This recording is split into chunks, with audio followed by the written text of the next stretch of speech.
سورۃ الانفال آیت کا نمبر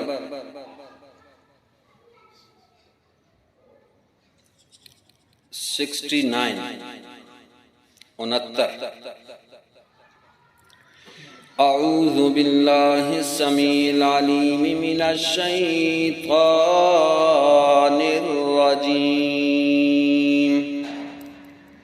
بسم اللہ الرحمن الرحیم فَكُلُوا مِمَّا غَنِمْتُمْ حَلَالًا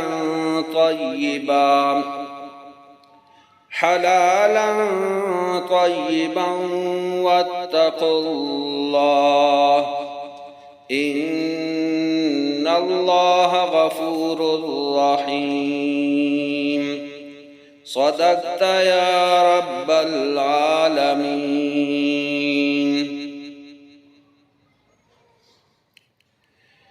سورہ انفال آپ حضرات اچھی طرح جان چکے ہیں کہ اس کے دو عنوانات ہیں۔ پہلا عنوان الانفال للہ والرسول، مال غنیمت اللہ اور رسول کے لیے ہے۔ اس پر 13 علتیں اللہ تبارک و تعالی نے سورہ انفال میں بیان کی۔ دوسرا عنوان ہے القتال فی سبیل اللہ، اللہ کے راستے میں قتال کرنا، جہاد کرنا۔ اس کے لیے 13 قوانین اللہ تبارک و تعالی نے اس صورت میں بیان کیے ہیں۔ اور کل گزشتہ درس میں آپ نے امیر کے متعلق قانون پڑھا کلام مجید میں کہ قیدیوں کو بھیڑ بکریاں نہ بنا، بلکہ ان کا بھی دین اسلام خیال کرنے کا حکم دیتے ہیں۔ تفصیل کل کے درس میں گزر چکی کہ وہ جو بدر میں قیدی آئے تھے، آپ علیہ السلام نے ان قیدیوں کے بارے میں ساتھیوں سے مشورہ طلب کیا تھا، کیونکہ مشورہ بھی ایسے معاملات میں حکم خداوندی ہے، ایسے معاملات میں حکم خداوندی ہے کہ جس کا حکم بالکل واضح کلام میں یا نبی کے فرمان میں موجود نہ ہو تو اس میں آپ اپنے ساتھیوں کے ساتھ مشورہ کریں، اور مشورے میں خیر و برکت ہے۔ تو مشورہ کیا آپ علیہ السلام نے ان قیدیوں کے ساتھ کیا کیا جائے، تو آپ کو اچھی طرح معلوم ہے حضرت عمر فاروق رضی اللہ تعالی عنہ نے یہی مشورہ دیا تھا کہ ان کو قتل کر دیا جائے، یہ اس دھرتی پہ زندہ رہنے کے قابل نہیں کہ یہ دین اسلام کے مقابلے میں آئے۔ ابو بکر صدیق رضی اللہ تعالی عنہ اور باقی صحابہ بھی ان کے ساتھ سب نے یہ مشورہ دیا کہ قتل نہ کیا جائے، بلکہ ان سے فدیہ لے کے ان کو چھوڑ دیا جائے۔ اور وہ فدیہ میں نے بتایا تھا 400 درہم، تقریباً 3.25 ماشے یا 3.25 ماشے کا 1 درہم ہوتا ہے۔ تو وہ لے کے چھوڑ دیا جائے، اسی پہ فیصلہ ہوا۔ پھر اللہ تبارک و تعالی نے عرش معلیٰ کی بلندیوں سے یہ فیصلہ بھی کر دیا کہ جو عمر رضی اللہ تعالیٰ عنہ کا مشورہ تھا اس پہ عمل ہوتا زیادہ بہتر تھا، لیکن چونکہ فیصلہ پہلے اللہ کے اس میں ہو چکا تھا تو اسی کے متعلق آج بھی آگے مسئلہ چلے گا کہ اللہ تبارک و فرما رہے ہیں کہ لولا کتاب من اللہ سبق لمسکم فیما اخذتم عذاب عظیم، اگر فیصلہ اللہ کی طرف سے پہلے نہ ہو چکا ہوتا لمسکم فیما اخذتم، تو اللہ پاک پکڑتا تم کو ان چیزوں میں جو تم نے لی، 400 درہم، عذاب عظیم، بڑے دردناک عذاب میں۔ فَكُلُوا مِمَّا غَنِمْتُمْ پس کھاؤ ان چیزوں میں سے جو تمہیں مال غنیمت ملے، حلالا طیبا، حلال اور پاک، واتقوا اللہ، اور اللہ سے ڈرو، ان اللہ غفور الرحیم، بے شک اللہ پاک بخشنے والا مہربان ہے۔ یہاں آپ نے اس آیت میں دیکھا کہ فَكُلُوا مِمَّا غَنِمْتُمْ، کھاؤ تم مال غنیمت میں سے، اور مال غنیمت آپ حضرات کو اچھی طرح معلوم ہے وہ مال ہے جو کافر لوگ دین اسلام کے مقابلے میں دین اسلام کو مٹانے کے لیے وہ مسلمانوں کے مقابلے میں آئیں اور مسلمانوں کو اللہ پاک فتح نصیب کرے، ان کا جتنا مال ان کے ہاتھ میں لگے گا اس کو مال غنیمت کہتے ہیں، اور یہ تمام مالوں میں سب سے زیادہ پاکیزہ ہے، تمام مالوں میں۔ تو یہ مال غنیمت کھاؤ۔ آگے اللہ رب فرماتے ہیں کہ حلالا طیبا، ایک حلال اور ایک طیب۔ حلال کیا ہے، طیب کیا ہے، اس کو تھوڑا سا اس پہ روشنی ڈالتے ہیں تاکہ بات سمجھ میں آ جائے۔ حلالا تو میں آپ ہم جانتے ہیں حلال وہ چیزیں جن کا کھانے کا حکم اللہ تبارک و تعالیٰ نے دیا ہے۔ ہاں جی، بھیڑ ہے، بکریاں ہے، بھیل ہیں، اناج ہے، ساری چیزیں اللہ رب فرماتے ہیں کھاؤ، یہ حلال ہے۔ ہاں جی، اور طیبہ کا مطلب پاکیزہ۔ پاکیزہ کیا چیز پاکیزہ؟ یعنی حلال تو وہ جس کا اللہ نے حکم دیا ہے، طیبہ پھر وہ چیزیں ہیں اللہ نے تو حکم دیا ہے اس کا۔ ہاں جی، گندم ہے، جو ہے، مکئی ہے، یہ ساری چیزیں حلال ہیں، اللہ کا حکم ہے کھاؤ، اللہ نے تو حکم دیا یہ چیزیں حلال ہے کھاؤ۔ لیکن طیبہ، یہ طیب اس وقت بنیں گی جب کسی اور کا حق ان کے ساتھ متعلق نہ ہو، کسی اور کا حق ہاں ان کے ساتھ متعلق۔ مثال اس طریقے سے ہے، اللہ کا حکم ہے یہ گائے ہے، بکری ہے، بھیڑ ہے، مرغی ہے، یہ ساری چیزیں حلال ہیں، کھاؤ ان کو۔ لیکن اب اگر یہ اناج، دانہ، گندم وغیرہ کھاؤ، لیکن اب اگر یہ بھیڑ میں ذبح کر رہا ہوں لیکن ہے چوری کر کے لایا ہوں، ہاں جی، یا کسی اور کا مال ہے، یا زمین ہے اس پہ میں نے غصب کی ہوئی ہے، تو اگرچہ اب یہ اناج، یہ بھیڑ بکریاں ہیں تو حلال، لیکن اس کا حق جو ہے وہ اور کے ساتھ متعلق ہے، تو اب اس کا کھانا جائز نہیں، طیب نہیں ہے۔ تو حلال بھی ہونی چاہیے، اللہ کا حکم بھی ہو، اور طیب بھی ہو، کسی دوسرے کے حق اس کے ساتھ متعلق نہیں۔ تو اس آیت میں اب ہم غور کریں کہ آیا آج جو ہم کھا پی رہے ہیں یہ حلال اور طیب ہے؟ ہم تو دوسرے مسلمان بھائی کا اللہ معاف کرے اور تو اور اپنے سکے بھائیوں کا حق مار دیتے ہیں، جائیدادوں میں، زمین کی تقسیم میں، مکان کی تقسیم میں، دکانوں کی تقسیم میں۔ آج کیا ہو رہا ہے دنیا میں؟ کیا میں آپ اس سے باخبر نہیں ہیں؟ اور اچھی طرح پتہ ہوتا ہے آج کے مسلمان کو کہ میں جو کر رہا ہوں اپنے بھائی کے ساتھ یہ بالکل ناجائز کر رہا ہوں، لیکن مال کی لالچ ایسی چیز ہے کہ وہ پھر اپنے بھائی کو بھائی بھی نہیں رہنے دیتا، اور عام مسلمان کو تو دھوکہ دینا، اس کو فریب دینا، اس کے مال کو ہڑپ کرنا، اس کو تو ہم فخر سمجھتے ہیں، اور اپنا ہوشیار ہونے کو اسی پہ ثابت کرتے ہیں کہ میں نے تو اتنا اتنا کمایا فلاں سے اس کو دھوکہ دے کے۔ ہاں جی، تو یہ یاد رکھے کہ وہ اگرچہ اللہ کا حکم تو ہے حلال، لیکن وہ طیب نہیں ہے، اس کا استعمال کرنا قیامت میں ایک ایک پائی کا حساب دینا پڑے گا، اور باقی بہت ہی نیکیاں ہوں گی۔ اب اتنا وقت نہیں کہ ہم اس کی تفصیل مکمل کریں، کئی مرتبہ پہلے بھی میں نے بیان کیا ہے کہ ایک آدمی آئے گا اللہ کی بارگاہ میں اور اس کے پاس اتنی نیکیاں ہوں گی کہ پہاڑوں کے برابر نیکیاں، لوگ دیکھ کے رشک کریں گے، یار کیسا انسان، اس نے اتنی نیکیاں جمع کی ہیں، لیکن پھر بھی وہ جہنم میں جائے گا۔ آپ علیہ السلام نے فرمایا اتنی نیکیاں پھر بھی جہنم میں، فرمایا اس لیے کہ حقوق العباد، ایک آئے گا جی اس نے مجھے گالی دی تھی، دوسرا آئے گا جی مجھے تھپڑ مارا تھا، تیسرا آئے گا میرا حق کھایا تھا، چوتھا آئے گا میرے ساتھ یہ ظلم کیا تھا، پانچواں آئے گا میرے ساتھ یہ زیادتی کی تھی، تو اس کے جتنے بھی، اب وہاں پہ تو پیسہ نہیں ہے کہ اب ان کو پیسے دے دو، وہاں تو سارا دار و مدار اعمال کا ہے، تو اب ایسا ہوگا کہ اس کی نیکیاں جس جس کا حق ہے اس کے حق ادا کرنے کے لیے اس کی نیکیاں اس کو دی جائیں گی. چلو آپ کا یہ حق ہے، آپ کو گالی دی تھی، آپ اس کے نیکیوں میں سے اتنا لیں. آپ کے ساتھ ظلم کیا تھا، آپ اس کی نیکیوں میں سے اتنا. وہ لوگ آتے جائیں گے اس کی نیکیاں لیتے لیتے حتیٰ کہ نیکیاں اس کی ختم ہو جائیں گی. اب بھی لوگ باقی ہیں تو اللہ تبارک و تعالیٰ کا حکم ہوگا کہ اب ان کے گناہ اس کے سر پہ ڈالیں.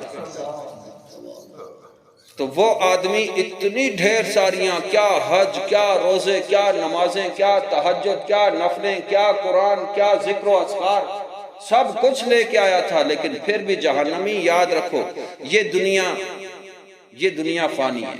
ہاں جی، اور اس کے لیے نہ اپنی آخرت کو تباہ کریں. ہم سب ظالم ہیں، خود ظلم کر رہے ہیں اپنی جانوں پہ. یہ دنیا فانی ہے. اچھی طرح یقین دل میں بٹھا دو یہ دنیا فانی ہے، آج نہیں تو کل ختم ہونا ہے. اس دنیا کے لیے میں اپنی آخرت تباہ کر رہا ہوں. کیا مل جائے گا؟ 2-4 روپے کسی مسلمان بھائی سے لے بھی لیے میں نے، دھوکہ دے کے، فراڈ کر کے، جھوٹ بول کے. تو بھائی حق حلال کی، اور گھر میں بھی یہ کوشش کی جائے کہ ہمارے بچے بھی وہ حلال کا لقمہ کھائیں. ہاں جی، اگر حرام کھلائیں گے کبھی وہ بچے آپ کے وفادار نہیں ہوں گے. یاد رکھیں یہ قصور اپنا ہوتا ہے، کیونکہ اللہ نے تو جو معصوم بچہ دیا ہے وہ بالکل پاک ہوتا ہے. معصوم کس کو کہتے ہیں؟ گناہوں سے پاک. ہم اس بچے کو گناہگار بناتے ہیں اس کی تربیت غلط کر کے، حرام کھلا کے، ناجائز کھلا کے، جھوٹ کی کمائی کھلا کے. پھر ظاہر ہے وہ بچے جب نافرمان ہوتے ہیں پھر ہم دوڑتے ہیں تعویذ والوں کے پیچھے کہ جی ہمارا بچہ نافرمان ہے، کوئی تعویذ دے دو یہ ٹھیک ہو جائے. یہ تعویذوں سے نہیں ہوگا، یہ تو نے اس کو حرام کھلایا ہوا ہے. یہ وہ اثر ہے. حلال کھلاؤ، دیکھو بچے کیسے پھر اللہ پاک ان کو نیک صالح کرے گا. تو یہ حلال بھی، یہ مسئلہ یاد رکھنا ہے آپ نے. حلال بھی ہو، طیب بھی ہو، دوسرے کا حق متعلق نہ ہو. ہاں جی، کسی کو پتہ نہیں، وہ سیٹ پہ کر دیا، چلو جی ابھی تو کسی کو پتہ نہیں میں کھا رہا ہوں، لیکن جاننے والا تو ہر وقت تجھے دیکھ رہا ہے نا. کس سے چھپو گے؟ چلو دنیا میں کسی کو نہیں پتہ ہے لیکن اللہ تو جانتا ہے. تو اس لیے اگر کوئی جیسے مثال کے طور پہ چیز مل جاتی ہے، ہم اٹھا کے جیب میں ڈال دیتے ہیں، چلو کسی نے دیکھا نہیں، لیکن دیکھنے والا تو ہے. ہاں جی، حلالا طیبا، اللہ فرماتے ہیں جو حلال ہو، طیب ہو. واتقوا اللہ، کوئی نہیں دیکھ رہا ہے لیکن واتقوا اللہ، ڈرو اللہ سے، اللہ دیکھ رہا ہے. یہ یقین دل میں بٹھاؤ. ہاں جی، ان اللہ غفور الرحیم، بے شک اللہ پاک بخشنے والا مہربان ہے. جو کمی کوتاہیاں ہو چکی ہیں، جو گناہ ہو چکے ہیں، اب اللہ کا فرمان سن لیا، اب توبہ کر لو. اللہ بخشنے والا بھی ہے، بڑے سے بڑا گناہ کیا اللہ مہربان بھی ہے. ہاں جی، اللہ مہربان بھی ہے. یہ نہیں کہ میں اب کہاں، میں نے تو ساری زندگی ایسے، اب میری معافی کا، نہیں. غفور الرحیم، بخشتا بھی ہے اللہ پاک. اور مہربانی کیسے کہ آپ کے گناہوں کی جگہ پہ اللہ پاک نیکیاں لکھ دے گا. تم آ کر تو دیکھو اللہ کی طرف. ہاں بھائی، اللہ تو مہربان ہے. فرمایا یا ایھا النبی، اے میرا پیارا نبی. ہاں جی، ایھا النبی، بڑے پیار سے اللہ پاک اپنے پیغمبر کو پکارتے ہیں. ہاں، بڑے پیار سے، میرا پیارا پیغمبر. قل، آپ کہہ دیجئے، لمن، ان لوگوں کو، فی ایدیکم من الاسری، جو تمہارے ہاتھوں گرفتار ہیں قیدیوں میں سے. تو آپ کو معلوم ہے بات تو وہی چل رہی ہے نا قیدیوں والی. وہ بدر کے 70 تھے نا قیدیوں والی. تو ان کو بتایا تھا کہ بھائی ٹھیک ہے آپ ایسے کرو، 400 درہم دے دو، یہ تمہارا فدیہ، جان بخشی جائے گی تمہاری.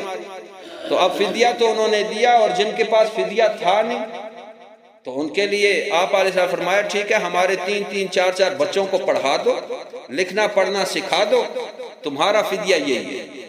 تو اس وقت کے لوگ ذہین تھے بڑے، وہ کوشش کی، انہوں نے لکھنا پڑھنا سیکھ لیا بچوں نے، تو ان کا وہی فدیہ بن گیا. ہاں جی، انہی میں حکم دیا تھا آپ علیہ السلام نے، عبرانی زبان بولنا بھی سیکھو، لکھنا بھی سیکھو. ہاں جی، تو کیونکہ جتنے بھی خط آتے تھے یہودیوں کے، ان کی کتابیں تو عبرانی زبان میں تھی. آپ علیہ السلام کو عبرانی زبان آتی نہیں تھی، تو پھر وہ عبرانی میں خط لکھتے. پھر آپ علیہ السلام کو کوئی نہ کوئی بلانا پڑتا، بھائی یہ خط پڑھ کے سنا. تو اب صحابہ کو حکم دیا ان سے سیکھو عبرانی زبان، ان کو آتی ہے. تو وہ عبرانی زبان پھر صحابہ نے سیکھی. ہاں جی، بعض مفسرین کہتے ہیں 10 دنوں میں سیکھ لی. وہ ذہین لوگ تھے، میری آپ کی طرح نہیں تھے کہ ایک بات ابھی کی ہے تھوڑی دیر کے بعد ہم بھول جاتے ہیں. ہاں جی، کیونکہ پاک صاف رہے آدمی تو اس کا پھر حافظہ بھی صحیح رہتا ہے، اور ہمارے گناہوں کی وجہ سے اللہ معاف کرے وہ حافظے بھی نہیں ہیں۔ تو اس لیے اب انہی کے بارے میں بات چل رہی ہے کہ وہ قیدی جو آئے ہیں تو اب تو مسئلہ ہو چکا، ان کی جان بخشی ہو گئی، فدیہ لے لیا، تو اب ان سے کہیے اے میرا پیغمبر کیا کہیے، ان یعلم اللہ فی قلوبکم خیرا یؤتیکم خیرا مما اخذ منکم ویغفر لکم واللہ غفور الرحیم۔ اے میرا پیغمبر کہہ دیجئے ان یعلم اللہ، اگر جان لے اللہ تبارک و تعالی فی قلوبکم خیرا، وہ جو تمہارے دلوں میں ہے بھلائی اس میں جان لے، اللہ پاک تمہارے دلوں کے اندر جو بھلائی ہے اس کو جان لے، یؤتیکم خیرا، عطا کرے گا تم کو بہتر، مما، اس چیز سے، اخذ منکم، جو تم سے لے لی گئی، 400 درہم۔ اے قیدیو، جو تم سے 400 درہم تمہاری جان بخشی کے لیے گئے، فدیہ لیا گیا، اگر تمہارے دلوں میں کوئی بھلائی ہے، آپ میں بتاتا ہوں بھلائی ہے تو اللہ پاک تمہیں اس 400 کے بدلے سے بہت اعلیٰ اور بہتر چیز عطا کرے گا، بہت بہتر چیز عطا کرے گا۔ ہاں جی، اب کیا، وَيَغْفِرْ لَكُمْ، اور بخش دے گا تمہیں، وَاللَّهُ، اور اللہ پاک، یہ بات بہت طاقت والی بات ہے، غفور، بخشنے والا ہے، رحیم، مہربان ہے۔ ہاں جی، اب البتہ صرف خلاصہ میں ذکر کروں گا، مکمل تشریح وقت کی کمی ہے۔ خلاصہ کلام یہ کہ یہ جو قیدی ہیں ان کو بتا دو کہ ان یعلم اللہ فی قلوبکم خیرا، اگر جان لے اللہ پاک وہ جو تمہارے دلوں میں بہتری ہے، بھلائی ہے، تو اللہ پاک تمہیں اس سے بہتر دے گا جو تم سے لیا گیا ہے۔ ہاں جی، اس سے بہتر اللہ پاک عطا کرے گا۔ اب کیا تمہارے دلوں میں بہتری، کہ یہ بہتری کہ تم دین اسلام کی دشمنی چھوڑ دو، بلا وجہ کی مخالفت چھوڑ دو، ہاں جی، کفر کو چھوڑ کے اسلام کے اندر داخل ہو جاؤ، ایک۔ نمبر 2، نبی علیہ السلام کی بلا وجہ مخالفت کو چھوڑ کے آپ علیہ السلام کی اتباع اختیار کریں۔ ہاں جی، یہ بھلائی اگر تمہارے دل میں، تو اللہ تبارک و تعالیٰ یہ 400 کیا ہے، اس سے بہت بہتر تمہیں عطا کرے گا۔ اور اگر تم کفر چھوڑ کے اسلام کو قبول کر لو گے اور آپ علیہ السلام کی مخالفت کو چھوڑ کے اتباع شروع کر دو گے، یغفر لکم، اللہ پاک تمہارے پچھلے سارے گناہ معاف کر دے گا۔ ہاں جی، سارے گناہ جو کفر میں کیے تھے، جو شرک کے موقع پہ کرتے رہے ہو، سارے گناہ اللہ معاف کر دے گا، کیونکہ اللہ رب العزت بخشنے والا بھی ہے، مہربان بھی ہے۔ اور میں آپ جانتے ہیں کہ حضرت عباس بھی ان قیدیوں میں تھے، آپ علیہ السلام کے چچا، اور یہ بھی اکثر مسلمانوں کو پتا ہے کہ یہ بہت قداور اور بڑے طاقتور انسان تھے۔ حضرت عباس قداور بھی، اونچے لمبے اور بڑی جان، اور ان پہ ایک مضبوط کمبل اوپر ڈالا ہوا، 8 ہجری کی بات کر رہا ہوں، اس بدر کے بعد 8 ہجری، ہاں جی 8 ہجری کے اندر حضرت سعد بن وقاص رضی اللہ تعالیٰ عنہ کی سرپرستی میں زیر نگرانی 4000 کا لشکر بھیجا آپ علیہ السلام نے بحرین کی طرف۔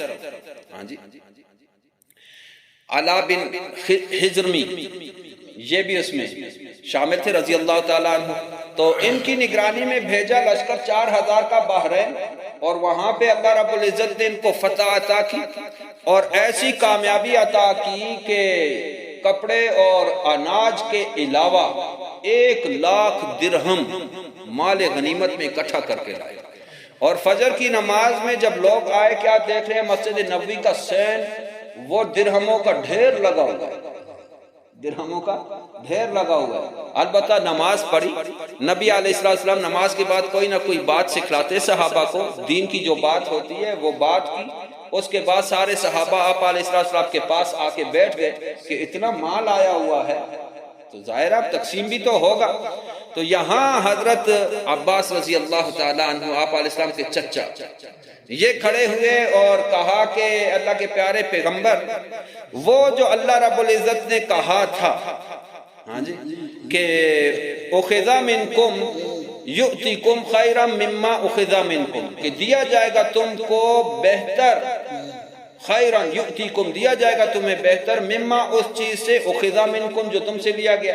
میں نے تو اپنا فدیہ بھی دیا تھا قیدی کی وقت, اپنے بھتیجے عقیل کا فدیہ بھی میں نے ادا کیا تھا, اب مجھے دو کیونکہ اللہ نے کہا ہوا ہے تمہیں بہتر دے گا. یہ وہی ہے, یہ بہتر آ گیا ہے. تو آپ آئے فرمایا ٹھیک ہے چچا جان آپ بالکل حق بات کر رہے ہو, اٹھاؤ جتنا اٹھا سکتے, اٹھاؤ جتنا اٹھا سکتے. وہ کمبل اتارا, مضبوط کمبل تھا, اس میں ڈالے درہم, 1,00,000 درہم. میں نے آپ کو کہا 3.25 ماشے یا 3.25 ماشے کا ایک ہے. وہ جب ڈالے تو اب اٹھا نہیں سکتے. پھر کہا کہ بھتیجے ایسے کرو, مہربانی کرو, یہ ذرا میرے پیٹھ پہ رکھ دو. آپ نے فرمایا نہیں, میں نے کہا جو اٹھا سکتے اٹھاؤ, میں آپ کے ساتھ تعاون نہیں کروں گا. تو پھر کہنے لگے کہ اچھا پھر ایسے ہے کہ کسی کو حکم دے دو. کہا نہیں, کسی کو حکم بھی نہیں دینا, آپ جتنا خود اٹھا سکتے اتنا اٹھاؤ. تو انہوں نے تھوڑے کم کیے, پھر کوشش کی, پھر نہیں اٹھا سکتے, پھر اور کم کیے, حتیٰ کہ 3-4 بار کم کرنے کے بعد بڑی مشکل سے اٹھا کے کندھے پہ رکھے اور چل پڑے. تو آپ نے فرمایا کہ واقعی دنیا کی حرص بڑی عجیب ہے, دنیا کی حرص بڑی عجیب ہے. تو وہ جتنا اٹھا سکتے تھے اٹھا کے لے گئے. تو یہاں فرمایا کہ یؤتیکم خیرا مما اخذ منکم, کہ اللہ پاک بہتر دے گا. اور وہ بھی آپ کے ذہن میں ہوگا کہ جب غار ثور میں چھپے رہے 3 دن تک, آپ علیہ السلام ابو بکر صدیق رضی اللہ تعالیٰ عنہ اور فہیرہ غلام ان کے, یہ ان کی خدمت کرتے رہے, اور اریقت ایک تھے یہ بھی. وہاں سے اب غار ثور سے نکل کے جب آگے گئے تو اعلان تو تھا 200 اونٹ جو ان 2 کا سر لائے گا.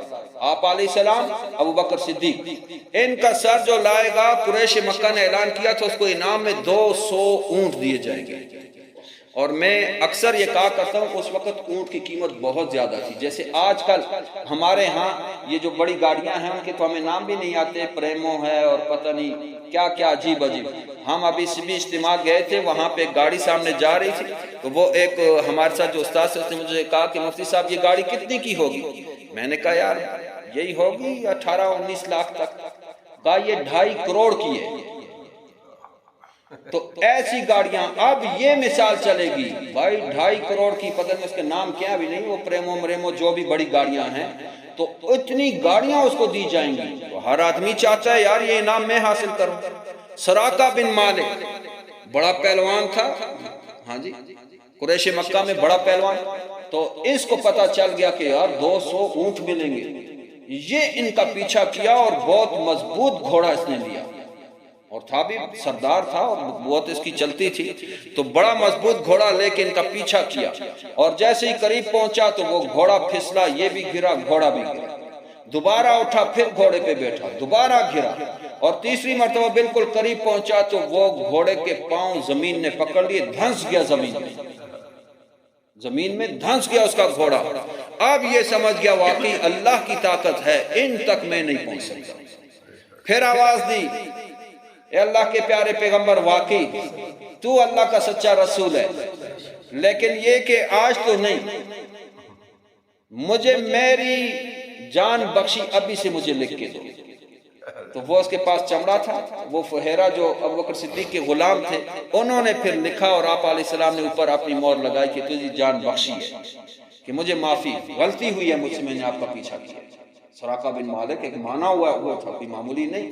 تو وہ 200 کے سراقہ بن مالک 200 اونٹ کی لالچ میں.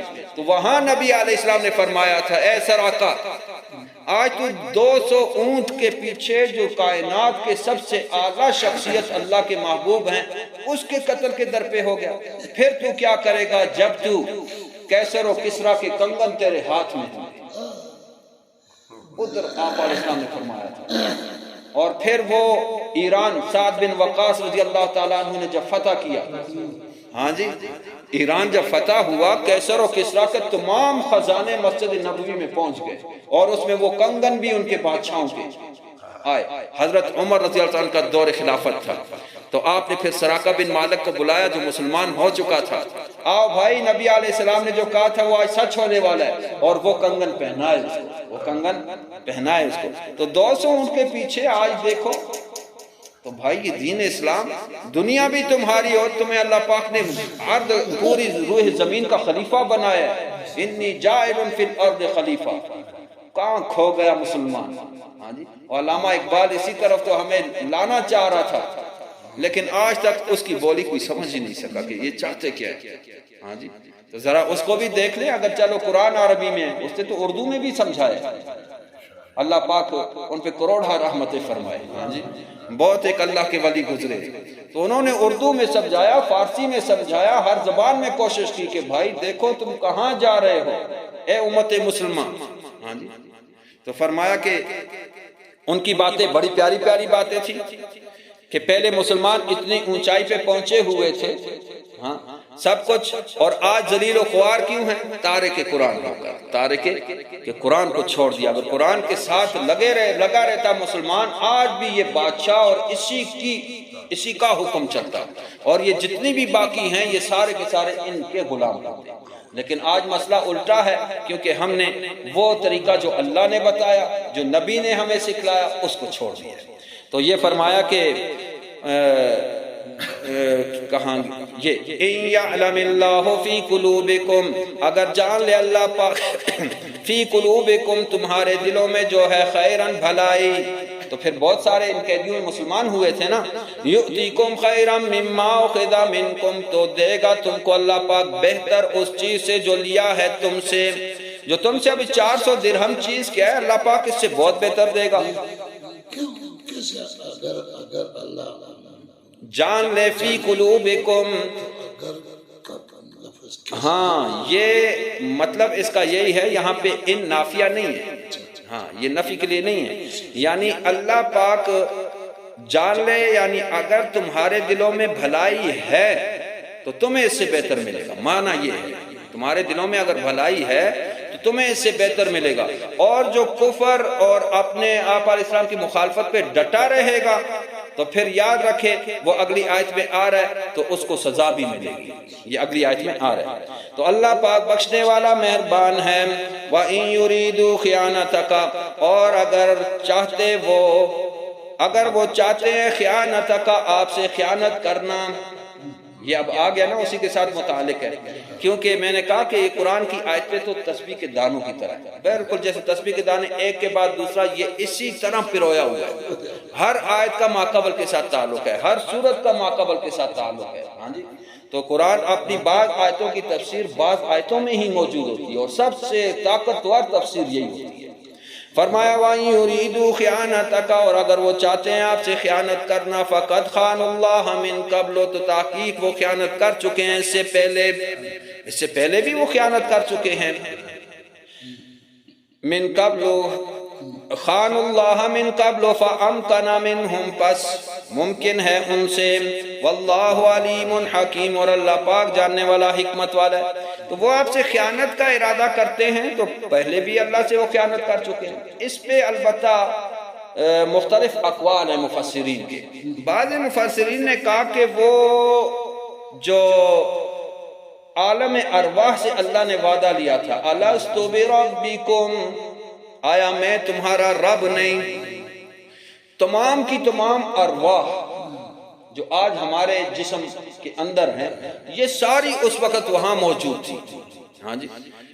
نعمان غالباً مقام نعمان تو وہاں پہ موجود تھی، اور سب نے یہ اقرار کیا تھا قالوا بلا، آپ ہی ہمارے رب، آپ ہی ہمارے مشکل کشا، حاجت روا، سارا وعدہ وہاں پہ کیا. اب دنیا کے اندر آ کے انہوں نے خیانت کی، اس وعدے کو توڑ دیا. آج اللہ کے ماں سوا اور رب بنا لیے. مکہ کے مشرکین نے لات، عزا، منات، حبل، یہ بت مکہ کی بیرونی دیوار پہ نصب کر کے ان کو مشکل کشا، حاجت روا بنا دیا. ہاں جی. تو وہ وعدے کو اپنا جو کیا تھا اللہ کے ساتھ وہ توڑ کے خیانت کر دی. تو یہ خیانت سے مراد ہے. تو اس سے پہلے بھی انہوں نے خیانت کی ہے. اور دوسری مفسرین نے یہ بھی کہا کہ اس خیانت سے مراد وہ ہے کہ جب قریش مکہ یہ طاقت میں تھے اور اس وقت آپ علیہ السلام کے بنو ہاشم قبیلہ تھا، یہ قبیلے کے سارے لوگ جمع ہوئے ابو طالب کے گھر میں، اور انہوں نے مشورہ کیا بھائی اب کیا کیا جائے، دین کا معاملہ اپنی جگہ پہ، ہمارا قوم بھی تو ہے، تو انہوں نے سب نے بیٹھ کے یہ مشورہ کیا تھا اور عہد و پیمان کیا تھا قریشیوں نے، آپ علیہ السلام کے بنو ہاشم جتنے قبیلے کے لوگ تھے، انہوں نے یہ آپس میں عہد کیا تھا کہ کچھ بھی ہو جائے، دین کی مخالفت اپنی جگہ پہ ہم نہیں مانتے ہیں تو نہیں مانتے، ٹھیک ہے، لیکن ہمارا خاندان تو یہی ہے نا، خاندان پہ آنچ آئی تو گویا ہم پہ آنچ آئی، آپ علیہ السلام کے خلاف ہم کبھی بھی نہیں نکلیں گے، ہمارا یہ عہد ہے۔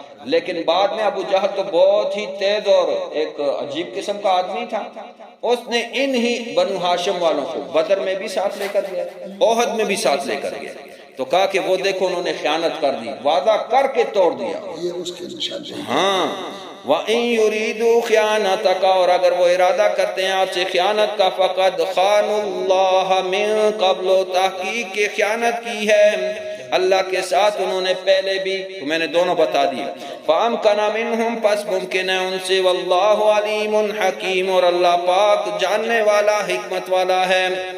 آگے انشاءاللہ ترغیب الی الہجرت اور نصرت اور جہاد اور لوگوں کی قسمیں آ رہی ہیں۔ فَأَمْكَنَ مِنْهُمْ، پس ممکن ہے ان سے کہ وہ خیانت کریں، ہاں ممکن ہے۔